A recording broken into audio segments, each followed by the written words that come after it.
Good evening. Myself, Dr. Saurabh Sharma. Basically, I am associate professor in Medical College Kota and a general practitioner practicing in Dadapadi. And today, आज हम बात करने वाले हैं mainly cough and wheeze in children. उसके कारण क्या है, उसका डायग्नोसिस क्या है, उसके ट्रीटमेंट के बारे में। तो सबसे पहले मैं ये क्लियर करना चाहता हूँ कि लकीली कई बच्चों में खांसी और वीज़ एक सीरियस कंडीशन नहीं होती है। कई लोग इस बारे में अनभिज्ञ होंगे कि वीज़िंग क्या होती है। वीज़िंग बेसिकली एक तरह की हल्की-सी आवाज़, जो कि मान लीजिए सिंपल भाषा में कहूँ तो सीटी की तरह एक आवाज़ आती है। जैसे हम अ, एक बाँसुरी में फूँक मारते थे या फूँकने में जो आवाज़ आती थी, इस तरह की आवाज़ यूजुअली वीज़ कहलाती है। मेडिकल कंडीशन में it is known as Vs. ये व्हीज़ एक तरह का साइन होता है, जो डॉक्टर स्टेथोस्कोप से पता लगाते हैं। जब हम चेस्ट को ऑस्कल्टेट करते हैं, then we usually get the wheeze. और कई बार पेशेंट हमें खुद ये प्रॉब्लम बताता है कि डॉक्टर साहब, मैं जब भी तेज़ साँस लेता हूँ या मुझे जब भी साँस आती है, तो मुझे अंदर से सीटी की सी आवाज़ आती है। तो अगर हम इस व्हीज़ की बात करें, तो लकीली बच्चों में व्हीज़ आना एक बहुत ज़्यादा सीरियस कंडीशन नहीं होती है। कफिंग, कई बार हम सोचते हैं, कई पेशेंट्स परेशान हो जाते हैं कि डॉक्टर साहब हमारे बच्चे को बहुत खाँसी आती है, सर्दियों में शाम को खाँसी आती है। तो खाँसी को समझें अपन, खाँसी एक तरह का बॉडी का प्रोटेक्टिव रिस्पॉन्स है। ये एक तरह का रिफ्लेक्स है, जो कि हमारे श्वास नली में, हमारे साँस की नली में कुछ भी म्यूकस प्लग या कोई भी अनवांटेड थिंग अगर अटक जाती है, तो बॉडी एक तरीका है बॉडी का कि किसी तरह से हम उस चीज़ के बॉडी से वो चीज़ को बाहर निकाल दें। तो that reflex is usually known as cough. तो मेनली हमें जब भी हम पेशेंट हमारे पास इस तरह का आता है, अगर उसको खाँसी है, व्हीज़ है, तो सबसे पहले ये हमें एग्ज़ामिन करना पड़ता है स्टेथोस्कोप से कि व्हीज़ किस पर्टिकुलर पार्ट में आ रही है।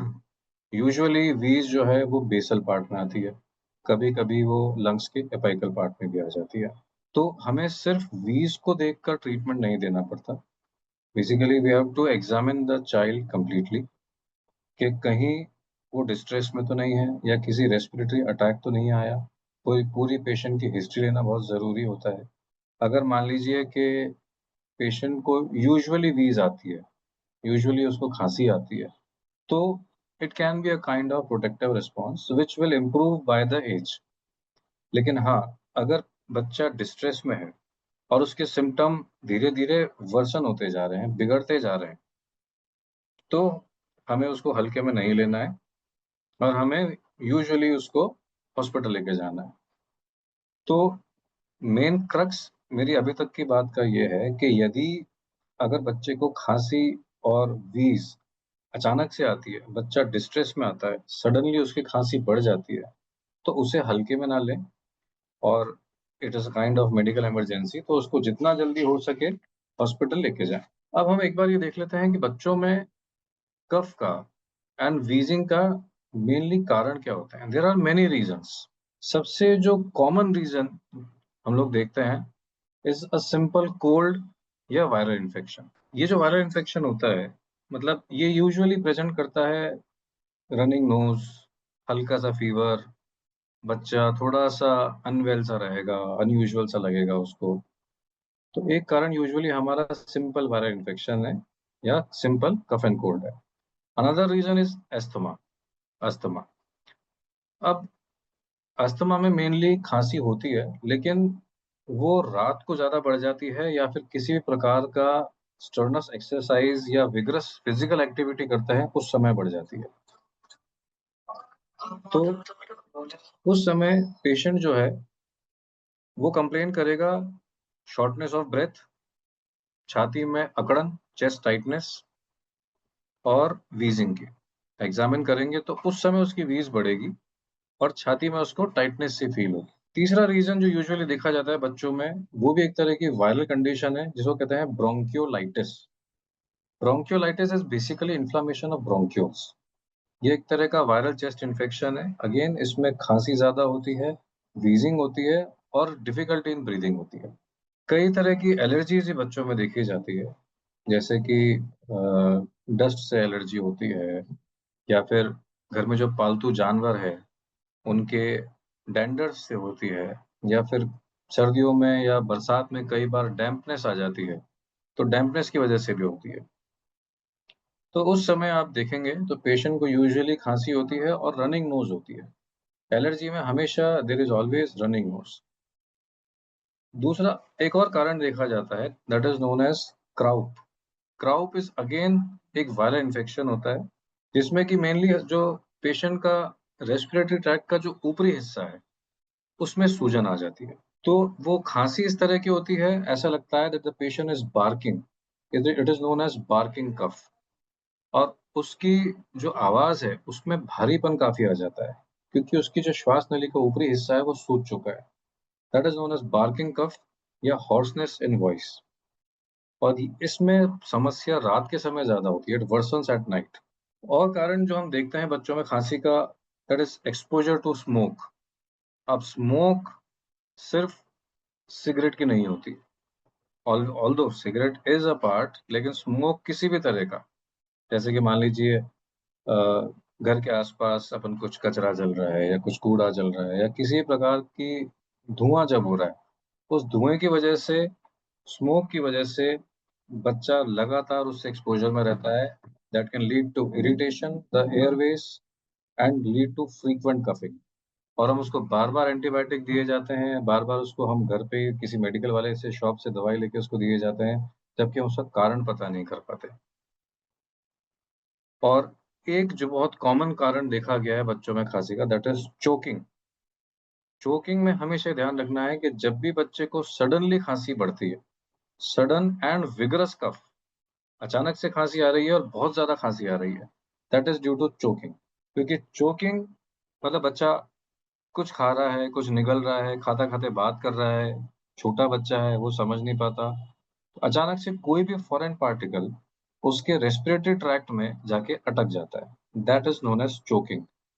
तो ये हमेशा ध्यान रखना है कि अगर बिल्कुल स्वस्थ बच्चा, उसमें अचानक से बहुत ज़्यादा खाँसी हो गई, विगरस खाँसी हो गई, that is choking and that is a medical emergency. तो ये कुछ कारण थे जो बच्चों में खाँसी के हम लोगों ने देखे हैं, और पेशेंट भी यूजुअली इसको लेके अवेयर होने चाहिए कि खाँसी किस तरह की है, ताकि ट्रीटमेंट भी अकॉर्डिंगली किया जा सके, बिकॉज़ पेशेंट की हिस्ट्री इज़ वेरी इंपॉर्टेंट। सिर्फ़ साइन एंड सिम्पटम्स के बेसिस पे ट्रीटमेंट नहीं दिया जाता।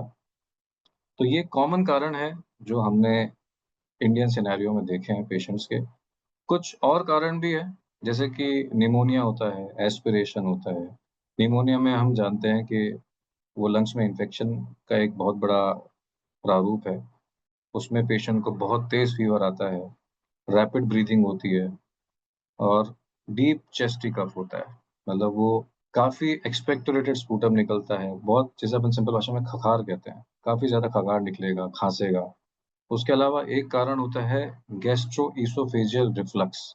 ये ऐसी कंडीशन होती है जिसमें कि हमारे स्टमक में जो एसिड होता है, हमारे पेट में जो एसिड होता है, वो रिफ्लेक्सली वापस आ जाता है और वापस आके वो हमारे अपर रेस्पिरेटरी ट्रैक्ट को इरिटेट करता है, जिसकी वजह से भी खाँसी आती है। तो ये कई सारे कारण हैं। इन कारणों को मेनली देखा गया है इंडियन सिनेरियो में, that these are the main reasons of cough. तो हमें ये पहले पता लगाना चाहिए कि हमें किन कंडीशन में इमीडिएट मेडिकल हेल्प चाहिए और किन में नहीं चाहिए।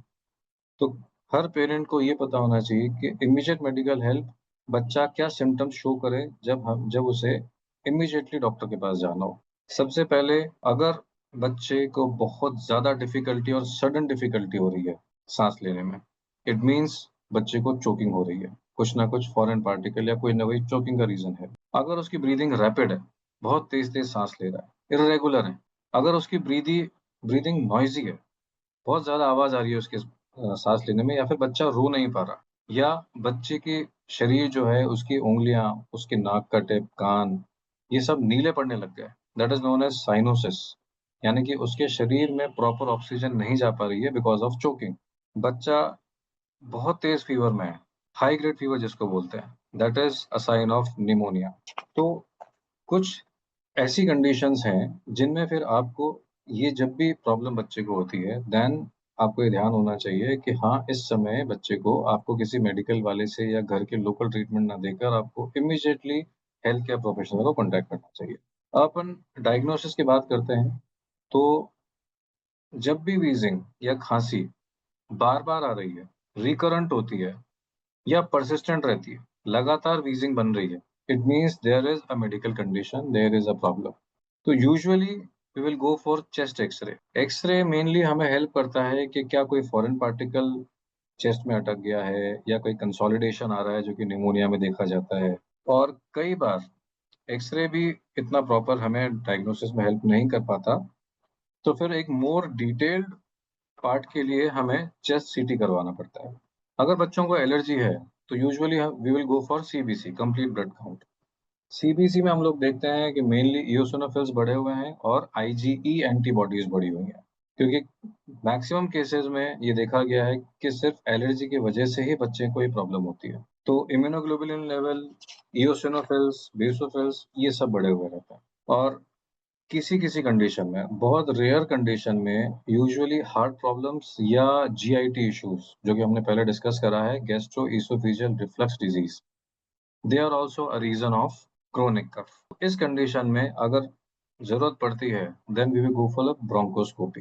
Bronchoscopy is just inserting a scope inside the bronchus and to evaluate कि ब्रोंकस के अंदर कोई ऑब्स्ट्रक्शन तो नहीं है, कोई इन्फ्लेमेशन तो नहीं है। अब ये अपने को ध्यान रखना है कि हर तरह की कफ या वीज़ अस्थमा नहीं होती है। हमने ये देख लिया कि अगर कोई बच्चा यूजुअली खाँस रहा है, उसको खाँसी है, उसको कोल्ड हो रखा है, वीज़ है, that every cough and wheeze is not asthma. Okay, and usually 12 महीने यानी कि 1 साल तक के बच्चों में usually we will not formally diagnose asthma. Asthma का बेसिक जो डायग्नोसिस है वो 12 महीने के बाद ही करा जाता है because the respiratory you can say the immunity level it is advancing, it is developing. बच्चा जैसे-जैसे बड़ा हो रहा है, उसकी इम्यूनिटी इम्प्रूव हो रही है। कई बार जो बचपन में खाँसी या बचपन में एलर्जी होती है, वो उम्र के साथ सही हो जाती है। तो हमें ओवर कॉन्शियस ना होकर छोटे बच्चों में अस्थमा डायग्नोज़ नहीं करना चाहिए। जैसे-जैसे एज बढ़ती है, there is a maturity in the immune system, तो कई बार एलर्जीज़ होती हैं, वो कंट्रोल हो जाती हैं। सिम्पटम्स जो हैं, वो एज के साथ इम्प्रूव हो जाती हैं। तो अगर हमें ये असेस करना है बेसिकली कि ये अस्थमा है या जस्ट कोल्ड और वायरस है, तो हमें मेनली सिम्पटम्स पे ध्यान देना है। कि वीज़िंग सुबह ज़्यादा हो रही है या रात को ज़्यादा हो रही है? लगातार रह रही है या बार-बार वापस आ रही है या फिर एक बार होके ठीक हो जा रही है? क्या और कोई सिम्पटम्स तो नहीं है? तो बेसिकली हमें ये ध्यान रखना है कि हर खाँसी इज़ नॉट अस्थमा। अब मेनली हमारा ट्रीटमेंट की पार्ट आती है। हम ट्रीटमेंट अगर करें, तो सबसे पहले तो हमें भी काम रहना है, that is parents should be काम एंड कूल और बच्चे को भी काम करना है। बच्चा अगर खाँस रहा है तो उसको डाँटना नहीं है, उसको समझाना है। मेक योर चाइल्ड काम। और दूसरी चीज़, टेक फ्रीक्वेंट ड्रिंक्स। यूजुअली बच्चा जो खाँसता है, यूजुअली जब उसकी खाँसी रहती है, तो खाँसी की वजह से पानी नहीं पीता है। And hydration is a very important factor in maintaining your levels. You can say your healthy levels. तो उसको फ्रीक्वेंट ड्रिंक्स, थोड़ा-थोड़ा पानी या किसी भी तरह का फ्लूइड, हॉट फ्लूइड, दूध, जूस, व्हाटएवर, लेकिन हाइड्रेशन उसको मेंटेन रखना है। एक साथ नहीं देना है, सिप्स में देना है टू मेंटेन द हाइड्रेशन। तो चाइल्ड को काम कीजिए, उसको फ्रीक्वेंट ड्रिंक्स ऑफर कीजिए, अवॉइड स्मोकिंग। कई बार कार में जाते हैं, बच्चे साथ में बैठे रहते हैं, पेरेंट्स स्मोक कर रहे हैं, तो इन चीज़ों को अवॉइड कीजिए। आप तो स्मोक कर ही रहे हैं, आप पैसिवली अपने बच्चे को भी स्मोक करा रहे हैं और उसकी प्रॉब्लम को बढ़ा रहे हैं। तो avoid the passive smoking of your child and avoid unnecessary medication. मैंने पहले भी कहा था कि every cough and wheeze is not asthma and every cold and cough doesn't require antibiotics. There is no need to take antibiotics in any kind of mild cough और cold because they are viral infections. तो अगर मान लीजिए कोई specific disease ही जब हमें diagnose होती है, तो उसके अनुसार हमें मेडिकेशन लेना पड़ता है। अगर ब्रोंकोकॉन्स्ट्रिक्शन है, एलर्जी की वजह से श्वास नली सिकुड़ रही है, तो हमें ब्रोंकोडायलेटर जैसे कि साल्ब्यूटामॉल ये सब देने पड़ते हैं। हमें हमें जो रेस्पिरेटरी मसल्स हैं उनको रिलैक्स करना पड़ता है, तो हम छोटा-सा कोर्स ओरल स्टेरॉइड्स का या इन्हेल्ड स्टेरॉइड्स का दे देते हैं। हाँ, अगर हमें बैक्टीरियल इन्फेक्शन सस्पेक्ट हो रहा है, जैसे कि मान लीजिए कि प्रोडक्टिव कफ है, जिसमें खाँसी के साथ-साथ बलगम भी आ रहा है, फीवर है, इन्फेक्शन का चांस है, इन्फेक्शन के साइन्स आ रहे हैं, निमोनिया लग रहा है, तो उसमें हमें एक प्रॉपर एंटीबायोटिक ससेप्टेबिलिटी टेस्टिंग के बाद हमें एंटीबायोटिक देनी चाहिए। उसमें भी ऐसे नहीं कोई सी भी एंटीबायोटिक दे दी। आप स्पूटम सैंपल लीजिए, उसका कल्चर करवाइए, उसमें प्रॉपर जो एंटीबायोटिक ससेप्टेबिलिटी आती है, उस एंटीबायोटिक को दीजिए। और अगर लंग्स में ऑब्स्ट्रक्शन है, कहीं पे प्रॉब्लम आ रही है, तो we can use a humidifier या सलाइन नेज़ल ड्रॉप्स। मैंने पहले एक कारण और बताया था ब्रोंकियोलाइटिस। अगेन ब्रोंकियोलाइटिस में saline nasal drops and humidifiers are the treatment. उसमें एंटीबायोटिक्स का कोई रोल नहीं होता because it is a viral infection. हाँ, लेकिन अगर बच्चे का सैचुरेशन डाउन हो रहा है, then we will require IV fluids and require hospitalization for oxygen. Then prevention का अगर हम बात करें तो ये ध्यान रखना है कि जो भी ट्रिगरिंग फैक्टर्स हैं, आइदर फॉर एलर्जी और फॉर अब अस्थमा, उन ट्रिगरिंग फैक्टर्स से बच्चे को बचाना है। जैसे कि किसी भी प्रकार की डस्ट से एलर्जी है, किसी भी प्रकार से स्मोक से एलर्जी है, किसी मेडिकेशन से एलर्जी है, किसी फूड से एलर्जी है, उससे हमें बचाना है, वो नहीं देनी है। बच्चे को एनकरेज करना है कि वो फिज़िकली एक्टिव रहे, रेगुलर एक्सरसाइज़ करे, जो कि उसकी लंग्स की कैपेसिटी को इम्प्रूव करेगा। प्राणायाम करे, अ, कई योगासन होते हैं जिनसे लंग्स की इनटेक कैपेसिटी इम्प्रूव होती है, वो करें। बच्चा एक हेल्दी वेट मेंटेन करे, ओवरवेट ना हो जाए, जैसे कि बच्चा अगर जंक फूड खाते रहते हैं और ओवरवेट रहते हैं। अगेन उसकी पैसिव स्मोकिंग नहीं करवाएँ, पेरेंट्स को भी कंट्रोल करना पड़ेगा कि वो स्मोकिंग ना करे ताकि उनका बच्चा पैसिव स्मोकिंग ना करे। और एसिड रिफ्लक्स या पेट की समस्या that is gastro-oesophageal reflux disease उसका प्रॉपर ट्रीटमेंट रखें। कोशिश करें कि फ्रीक्वेंट हैंड वॉशिंग करें, कुछ भी खाएँ, बच्चों की यूजुअली आदत होती है कि गंदे हाथों से ही खा लेते हैं। प्रॉपर हैंड वॉशिंग रखें सोप एंड वाटर से। जो बीमार लोग हैं, यूजुअली उनसे बच्चों को थोड़ा दूर रखें। जब भी खाँस रहे हैं, कफ कर रहे हैं, रुमाल से अपने मुँह को ढकें या फिर अपनी एल्बो से अपने नाक को इस तरह से ढकें और proper and timely recommended vaccination हमेशा बच्चे को दें। तो टेक अवे मैसेज ये है कि हर तरह की खाँसी और वीज़िंग जो है, ये अस्थमा नहीं होती, दे आर नॉट डेंजरस। बस ये ध्यान रखना है आपको कि आपको प्रॉपर सिम्पटम्स पता होने चाहिए, टाइमली आपको डॉक्टर के पास जाना है, आपको किसी भी तरह के इरिटेंट से अपने बच्चों को बचाना है और बच्चे को प्रॉपरली एक वेट मेंटेन करने के लिए आपको प्रोत्साहित करना है और उसका हाइड्रेशन मेंटेन करना है। बाकी स्वस्थ रहें, खुश रहें। धन्यवाद।